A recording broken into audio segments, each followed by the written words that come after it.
कहानी की शुरुआत चार्ली नाम के एक साधारण पुलिसकर्मी से होती है। यह नौकरी काफी नीरस थी, मगर कभी बहुत हिसाब किताब करने वाले छोटे दुकानदार, कभी ट्रैफिक में अचानक घुस जाने वाले अंधे लोग और कभी कभी तो बस में ही पैदा हो जाने वाला बच्चा। चार्ली को इन सब कामों में बेहद आनंद आता था। उसे यह भीड़ भाड़ और चमक दमक वाला शहर पसंद था, ठीक वैसे ही जैसे उसे अपनी साधारण जिंदगी पसंद थी। लेकिन उसकी पत्नी ऐसा नहीं सोचती थी। वह दिन भर सस्ते इत्र की बदबू से भरे ब्यूटी पार्लर में नहीं रहना चाहती थी और न ही उन अमीर औरतों की सेवा करना चाहती थी जिन्हें किसी चीज की कमी नहीं थी। इसलिए वह अपनी सारी परेशानियों का दोष चार्ली की कम सैलरी पर डाल देती थी। एक दिन पत्नी चार्ली से कहती है कि वह एक लॉटरी टिकट खरीद ले, क्योंकि पिछली रात उसके पिता उसके सपने में आए थे और उन्होंने बताया था कि दौलत का रास्ता खोलने वाला पासवर्ड उनके शादी की सालगिरह की तारीख है। चार्ली को इस पर ज्यादा भरोसा नहीं था, क्योंकि उसके पिता लगभग हर दिन सपने में आ जाते थे। फिर भी पत्नी से प्यार की वजह से वह मन न होते हुए भी लॉटरी टिकट खरीदने चला जाता है। लाइन में खड़े लोगों के बीच उसका एक साथी पुलिसकर्मी जोर से धक्का देकर आगे घुसने की कोशिश करता है। वह सरकारी काम का बहाना बनाकर लाइन तोड़ना चाहता था, लेकिन चार्ली उसे रोक देता है, क्योंकि चार्ली के लिए पुलिस की नौकरी सिर्फ ताकत का प्रतीक नहीं थी, बल्कि एक जिम्मेदारी भी थी। लॉटरी टिकट खरीदने के बाद चार्ली अपने साथी को रेस्टोरेंट में खाना खिलाने ले जाता है, लेकिन जब वह बिल चुकाने के लिए जेब में हाथ डालता है तो उसे पता चलता है कि उसके पास इतना भी पैसा नहीं बचा था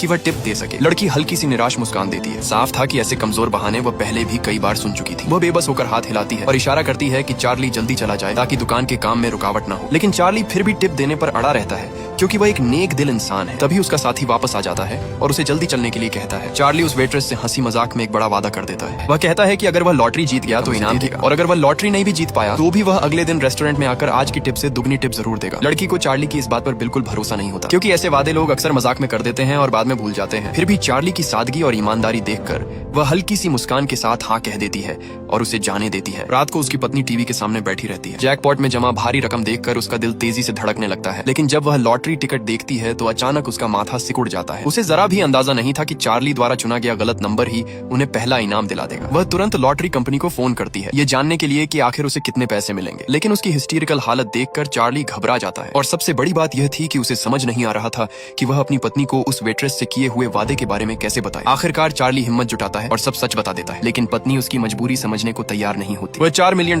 में से एक पैसा भी किसी और को नहीं देना चाहती। आखिर में वह चार्ली से पूछती है कि क्या वह उससे प्यार करता है। अगर करता है तो जाकर उस वेट्रेस से कह दे कि ऐसा कुछ भी नहीं हुआ था, और फिर वापस आकर उसके साथ नई जिंदगी शुरू करे। चार्ली मान जाता है, लेकिन उसके दिल का अपराध बोध कम नहीं होता, इसीलिए वह एक बड़ी रकम टिप के रूप में तैयार कर लेता है। वह अपने साथी से सलाह लेना चाहता है, लेकिन उसका साथी उसे कुछ और ही कह देता है। चार्ली घबराते हुए रेस्टोरेंट पहुंचता है, लेकिन उसके कुछ कहने से पहले ही लड़की उससे माफी मांग लेती है। तभी चार्ली को समझ आता है कि वह लड़की हमेशा इतनी उदास क्यों रहती है। जब वह जवान थी तो उसकी मुलाकात गलत इंसान से हो गई थी। उसका पति उसकी क्रेडिट कार्ड की सारी लिमिट खर्च करके अचानक गायब हो गया। उसने अदालत में तलाक के लिए आवेदन किया था, लेकिन अंत में उसे सिर्फ दिवालिया होने का नोटिस मिला। वह जल्दबाजी में फिर से रेस्टोरेंट में काम पर लौट आई, लेकिन मालिक ने घड़ी देखी और कहा कि वह 2 घंटे देर से आई है और उसकी सैलरी से पैसे काट लिए जाएंगे। अब वह सिर्फ इतना ही कर सकती थी कि सिगरेट की राख को कॉफी में डाल दे और उसे मालिक की मेज पर रख दे। चार्ली उस लड़की को इधर उधर भागते और मेहनत करते देखता है, और उसके दिल में अनायास ही उसके लिए सहानुभूति पैदा हो जाती है। वह चुपचाप अपने हाथ में रखी वह बड़ी सी टिप वापस रख लेता है और लड़की को 2 विकल्प देता है। वह लड़की से कहता है कि अब वह तय करे कि क्या वह सिर्फ एक बड़ी टिप लेना चाहती है या फिर लॉटरी की जीती हुई रकम का आधा हिस्सा लेना चाहती है। लड़की ने मासूमियत से सोचा कि यह फिर कोई कमजोर सा बहाना होगा टिप न देने का, इसलिए अपनी भलाई और भरोसे के कारण उसने उस खाली चेक को स्वीकार कर लिया। उसे बिल्कुल अंदाजा नहीं था कि यह फैसला उसकी जिंदगी पूरी तरह बदल देगा। लड़की को $2 मिलियन देने के बाद चार्ली को भी ऐसा लगा जैसे उसके दिल से कोई बड़ा बोझ उतर गया हो। लड़की खुशी से पागल हो उठी और उसने उत्साह में वहाँ मौजूद सभी लोगों को गले लगा लिया। उसने घोषणा की कि आज रेस्टोरेंट का सारा खर्च वह खुद देगी। उसने सबको आइसक्रीम भी बांटी, लेकिन खुशी के बाद उसके मन में एक बड़ा डर भी पैदा हुआ। वह अच्छी तरह जानती थी कि $2 मिलियन एक आम इंसान के लिए कितने मायने रखते हैं। लड़की से विदा लेने के बाद चार्ली को घर जाकर अपनी गुस्से से भरी पत्नी का सामना करना पड़ा। पत्नी को लगा कि चार्ली पागल हो गया है। वह कहती है कि उसे पागल खाने में बंद कर देना चाहिए और जिंदगी भर बाहर नहीं आने देना चाहिए। वह कहती है कि अगर संभव होता तो वह कभी लॉटरी जीतना ही नहीं चाहती, लेकिन किसी अनजान इंसान को आधा पैसा देना उसे बिल्कुल मंजूर नहीं था। लेकिन चार्ली उसे समझाने की कोशिश करता है। वह कहता है कि जब वे इनाम लेने जाएंगे तो वहाँ बहुत सारे पत्रकार होंगे, सबको पता चलेगा कि वह कितनी उदार और दयालु महिला है। तब बस एक बार बोलने की देर होगी और अनगिनत बड़े ब्रांड उसे विज्ञापन के लिए बुलाएंगे। पैसा कमाना तो फिर बस समय की बात होगी। लेकिन उसी पल चार्ली को महसूस कि उसकी पत्नी उसे अब कुछ अजनबी सी लगने लगी है। जल्द ही इनाम लेने का दिन आ जाता है। जैसा चार्ली ने सोचा था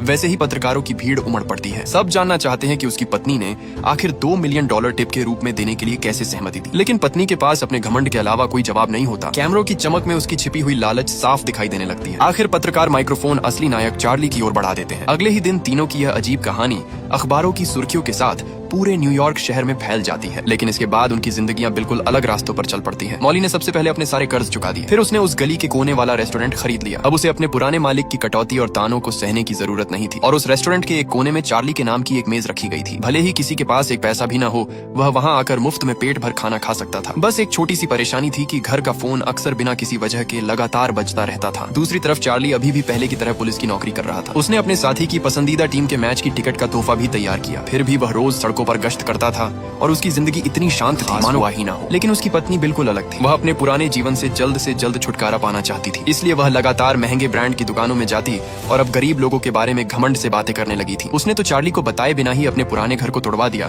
क्योंकि अब उसे एक महल जैसा नया घर चाहिए था। कुछ दिनों बाद लॉटरी कंपनी ने एक लग्जरी क्रूज बुक किया और सभी विजेताओं को पार्टी में बुलाया। यह वही ऊंची सोसाइटी थी जिसका सपना उसकी पत्नी हमेशा से देखती थी। वही एक सूट बूट पहने अमीर बिजनेसमैन ने उसका ध्यान खींचा। वह कह रहा था कि उसके नाम पर कई कंपनियां हैं और उसने सिर्फ 3 महीनों में स्टॉक मार्केट से $50 मिलियन कमा लिए थे। यह सुनकर पत्नी के मन में तरह तरह की कल्पनाएं शुरू हो गईं। चार्ली को ऐसे माहौल में असहज महसूस हो रहा था, इसलिए वह अकेले ही जहाज के डेक पर ताजी हवा लेने चला गया। तभी उसने देखा कि मॉली भी देर से वहां पहुंची है और लगता था कि उसे कोई परेशानी हो रही है। चार्ली तुरंत जहाज से उतरकर उसकी मदद के लिए गया। उसे पता चला कि टैक्सी ड्राइवर छुट्टे पैसे न होने का बहाना बनाकर लड़की को परेशान कर रहा था। यह देखकर चार्ली ने अपनी जेब से पैसे निकालकर उसका किराया चुका दिया। लेकिन जब उसने मुड़कर देखा तब तक जहाज रवाना हो चुका था। दोनों वही किनारे पर छूट गए थे। फिर वे दोनों पास की एक छोटी सी सड़क किनारे की दुकान में बैठ गए और अपने अपने हाल के अनुभवों के बारे में बात करने लगे। उसी समय बगल से शादी का संगीत सुनाई देने लगा। एक जोड़ा अपने परिवार और दोस्तों के सामने जीवन भर साथ रहने की कसम खाने वाला था। लेकिन लड़की जानती थी कि समय के साथ बहुत कुछ बदल जाता है। चाहे शुरुआत में दो लोग कितने ही करीब क्यों ना हो, फिर भी यह कोई नहीं कह सकता कि भविष्य में उनके दिल एक जैसे रहेंगे या नहीं, क्योंकि इस दुनिया में चार्ली जैसे लोग बहुत कम होते हैं जो किसी वादे को निभाने के लिए सब कुछ दाव पर लगाते। लेकिन सच यह भी था कि चार्ली पूरी तरह बेदाग नहीं था। उसे आज भी अपनी पत्नी से पहली मुलाकात, पहली डेट और शादी के समय की हर छोटी बड़ी बात याद थी। उस समय उसे पूरा विश्वास था कि वह अपनी पत्नी के साथ जिंदगी के अंत तक साथ रहेगा। लेकिन 10 साल बीतते बीतते हालात बदल गए। जो कभी एक दूसरे से हर बात साझा करते थे, आज वे अजनबी जैसे हो चुके थे। उनके बीच आखिर ऐसा क्या हुआ कि यह खुद चार्ली भी नहीं समझ पाया। उसे बस इतना महसूस होता था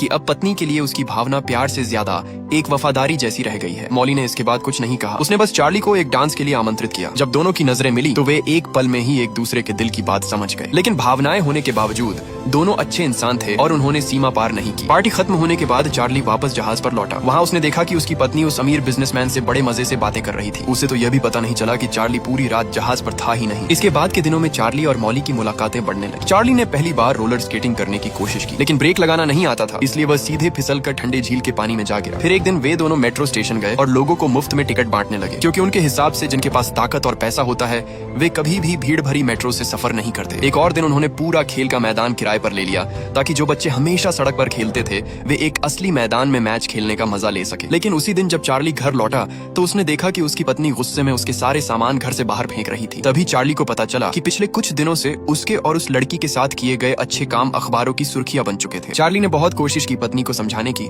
कि वह और लड़की सिर्फ दोस्त है, लेकिन पत्नी कुछ भी सुनने को तैयार नहीं थी। वह सिर्फ वही मान रही थी जो उसने देखा था। ये सब देखकर चार्ली को लगा कि सब कुछ बदल गया है। पत्नी ने कहा कि वह बहुत तंग आ चुकी है। इन सालों में चार्ली की जिंदगी में कोई तरक्की नहीं हुई। वह अभी भी छोटी सी तनख्वाह पर पुलिस की नौकरी करता है और रोज सड़कों पर गश्त करते हुए छोटी छोटी बातों में उलझा रहता है। इतना कहकर उसने तलाक की बात रख दी। चार्ली हैरान रह गया और उसे समझ नहीं आ रहा था कि बात आखिर यहाँ तक कैसे पहुँच गई। इस तरह चार्ली को घर से निकाल दिया गया और उसे मजबूर होकर एक होटल में रात बिताने के लिए कमरा लेना पड़ा। लेकिन तभी चार्ली की नजर मॉली पर पड़ती है। मॉली मुस्कुराई और बताने लगी कि वह वहाँ क्यों आई थी। कुछ घंटे पहले ही जब वह घर लौटी तो उसने देखा कि घर में अजनबी कपड़े पड़े हैं। तभी पीछे का दरवाजा अचानक खुल गया। उसका पूर्व पति न जाने कब घर में घुस आया था। वह मॉली से उन $2 मिलियन की मांग कर रहा था। उसने धमकी दी कि अगर मॉली पैसे नहीं देगी तो वह यही घर में पड़ा रहेगा। मॉली उससे बहुत परेशान हो गई और घर छोड़कर चली गई। वह सोच रही थी कि किसी होटल में रात गुजार लेगी, लेकिन उसे बिल्कुल उम्मीद नहीं थी कि वही उसकी मुलाकात चार्ली से हो जाएगी। अब दोनों के पास कोई घर नहीं बचा था। होटल के गलियारे के अंत में दोनों चुपचाप एक दूसरे से विदा लेकर अपने अपने कमरों में चले गए। अगली सुबह जब दोनों साथ में होटल से बाहर निकले तो कुछ गैर जिम्मेदार पत्रकारों ने उनकी तस्वीरें खींच ली। कुछ ही समय में अफवाहें फैलने लगी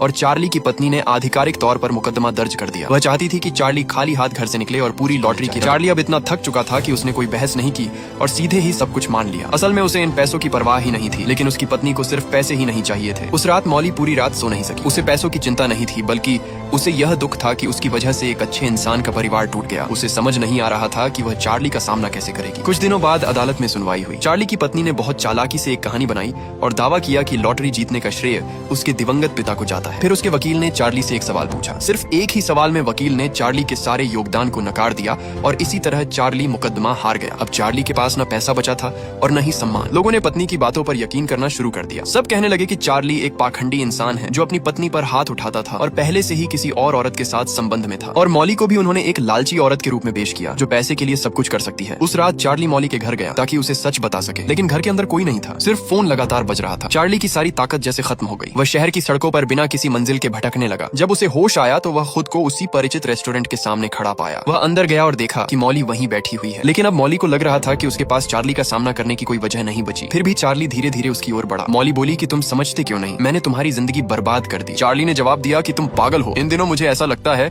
जैसे मैंने अपनी जिंदगी का आधा हिस्सा खो दिया हो। मॉली बोली कि तुमने $4 मिलियन की लॉटरी जीती थी। क्या तुम्हें पता है वह कितना बड़ा तोहफा था? लेकिन मेरी वजह से अब तुम्हारे पास कुछ भी नहीं बचा। चार्ली ने शांत होकर जवाब दिया कि मेरे पास तुम हो। तुम क्यों नहीं समझती? चार्ली ने मॉली से कहा कि अगर वह उससे प्यार नहीं करती तो वह तुरंत उसकी जिंदगी से चला जाएगा। लेकिन उसका जवाब चाहे जो भी हो, पैसे उसके लिए कभी मायने नहीं रखते थे। फिर उसने धीरे से पूछा कि क्या तुम चाहती हो कि मैं चला जाऊं? मॉली अब अपने दिल की बात छिपा नहीं पाई। उसने कहा कि वह चाहती है कि चार्ली उसे माफ कर दे, क्योंकि आज तक किसी ने भी उससे चार्ली जितना सच्चा प्यार नहीं किया। उसी समय एक बिखरे बालों वाला बेघर आदमी दरवाजे पर आया। उसने दरवाजा खटखटाया और खाने के लिए कुछ मांगा। दोनों ने बिना एक पल सोचे उसे अंदर बुलाया और बड़े प्यार से उसे खाना खिलाया। लेकिन उन्हें नहीं पता था कि वह बेघर आदमी असल में एक पत्रकार था। अगले ही दिन दोनों फिर से अखबारों की सुर्खियों में थे। अब लोगों को समझ आने लगा कि कोई घरेलू हिंसा करने वाला आदमी और लालची औरत ऐसे हालात में भी किसी अजनबी की मदद नहीं कर सकते। दूसरी तरफ इन सबसे अनजान चार्ली और मॉली अपना सामान पैक कर चुके थे। वे सोच रहे थे कि शहर छोड़कर गांव में नई पहचान के साथ रहने चले जाएंगे। जाने से पहले उन्होंने सोचा कि एक बार आखिरी बार रेस्टोरेंट देख ले। लेकिन जब उन्होंने दरवाजा खोला तो देखा कि फर्श पर ढेर सारे लिफाफे पड़े हुए हैं। उसी समय और भी बहुत सारे पत्र रास्ते में आ रहे थे। जब लोगों को सच्चाई पता चली तो उन्होंने इस अच्छे दिल वाले जोड़े को शुभकामनाएं